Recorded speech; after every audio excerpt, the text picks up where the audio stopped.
Okey, bertemu kita sekali lagi untuk video kita yang kedua berkenaan tajuk inverse Laplace transform.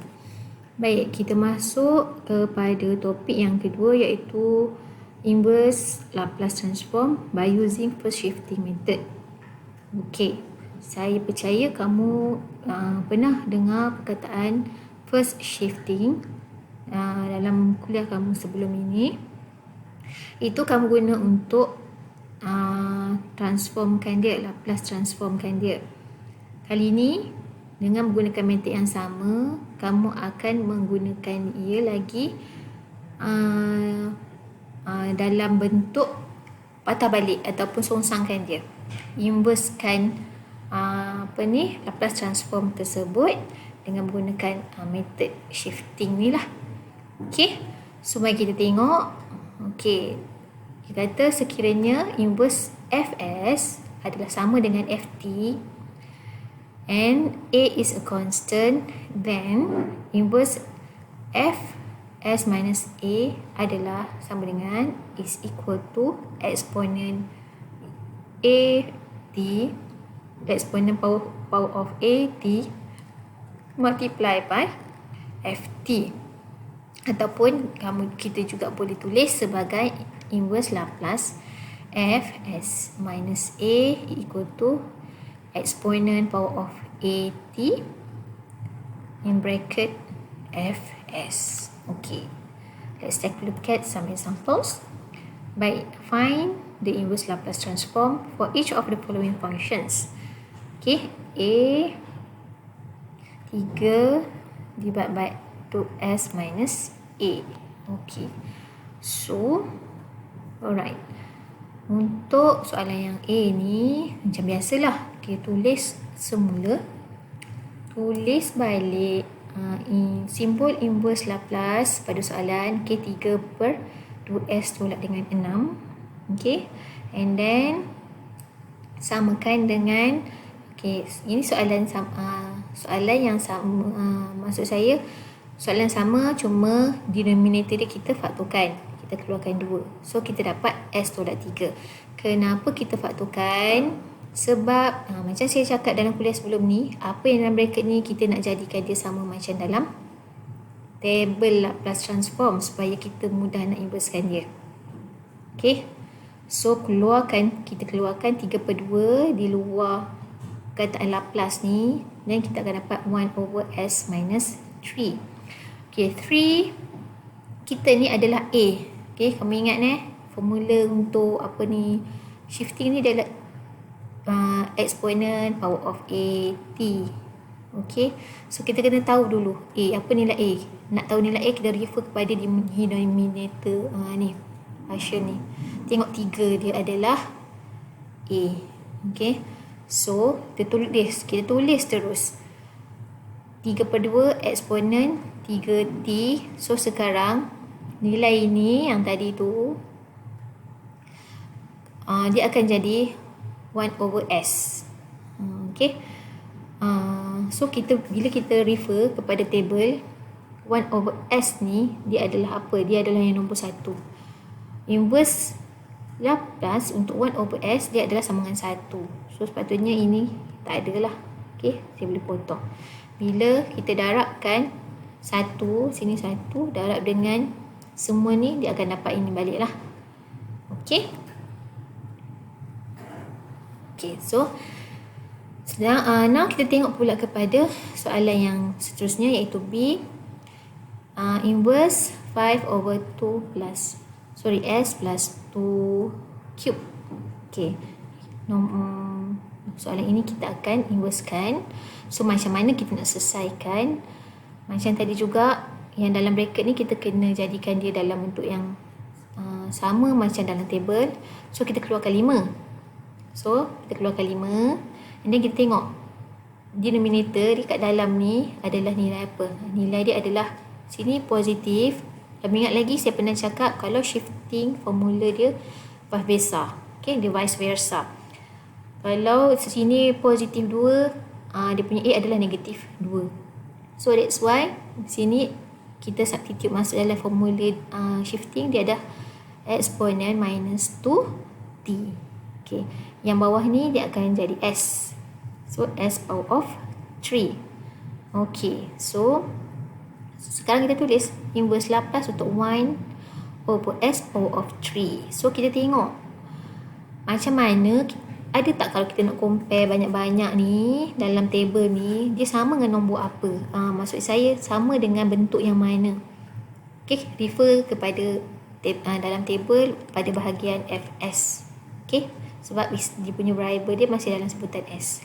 Okay, so kalau saya tengok dia ni adalah sama dengan n factorial over s n plus 1. Okay, n kita apa tadi? N kita adalah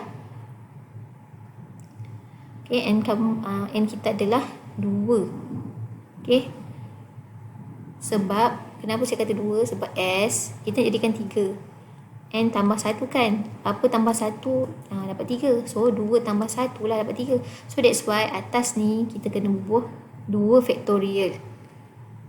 Okay, so n kamu adalah 2, n factorial adalah 2 factorial lah. Macam mana nak dapatkan ni 1 kat atas ni? So kena buat 1 per 2 factorial darab dengan 2 factorial. Bila kamu simplifikan, kamu akan dapat 1 balik, benda yang sama sebenarnya. Okay, so tapi kita ni sebenarnya maksud saya lah, maksudnya kita sebenarnya buat macam ni adalah yang bawah ni sebenarnya dia adalah sama dengan yang atas ni, 1 per s cube. Okey, so kalau kita nak selesaikan, kita kena selesaikan 2 factorial dengan 1 per 2 factorial ni, kita akan dapat berapa? Okay, ingat balik 2 darab 1. Okay, so kita dapat 2 lah. Okay, 2 over dengan s cube. Okay, that's why kita punya apa ni, Laplace sekarang bentuk dia 2 per dengan s cube, s kuasa 3.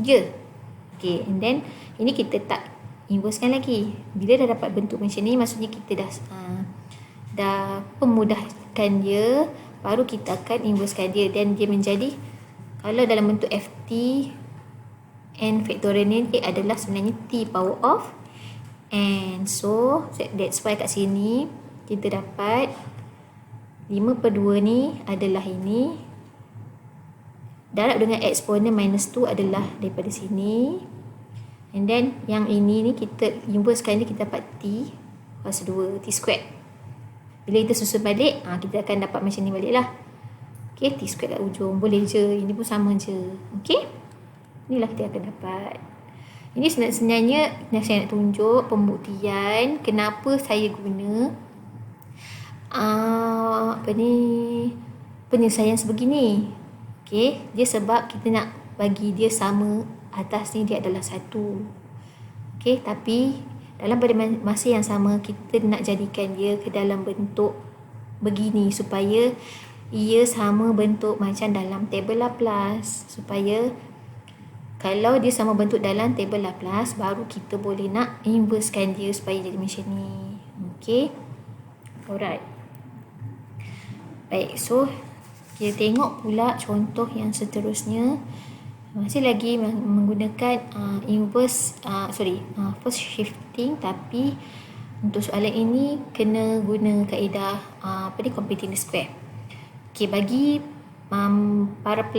bagi mereka yang tak ingat macam mana method computing the square, tolong buka balik buku matematik 1 kamu, cari balik teks matematik 1, buka balik, tengok macam mana selesaikan denominator yang bawah ni. Dia tak boleh nak faktorkan macam biasa.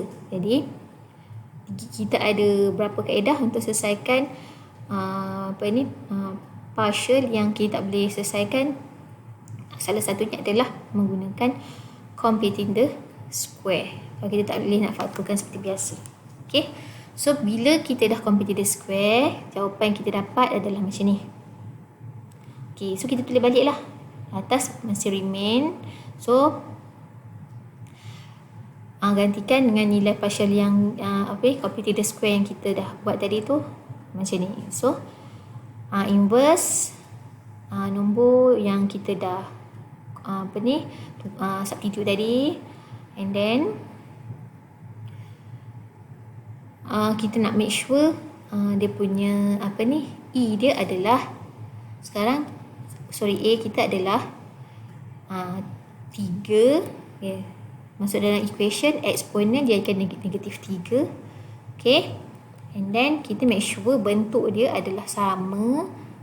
Okay, ini adalah S, ini adalah S. S kuasa 2 tolak dengan ini adalah SSO. S over S kuasa 2 tolak dengan apa? Kita tengok apa yang sama. Omega kuasa 2. So, sini adalah omega. Kalau 4 kita faktorkan dia, kita akan dapat ataupun kita punca kuasakan dia, kita akan dapat 2 lah. 2 kuasa 2 baru dia boleh sama macam ni kan. So kita dapatlah dia bentuk macam ni. Ini baru kita boleh compare dengan dalam table. Dia adalah table yang nombor berapa? Table nombor 16. Okey, tolak dengan omega kuasa 2. Dia adalah cos H omega T. Okey, kalau kita inversekan dia. So, yang ni itu dia balik eksponen minus 3T cos H 2. Omega kita adalah 2, ingat omega kita ada 2T. Okey, tulis dia balik. Alright. Baik. Ini adalah contoh soalan yang kamu boleh cuba beserta dengan jawapan. Kamu boleh cuba buatlah untuk make sure kamu lebih faham berkenaan dengan tajuk first shifting. Baik, seterusnya okey, kita akan sambung untuk topik inverse lepas transform using partial fraction method dalam video kita yang seterusnya. Okey, Assalamualaikum.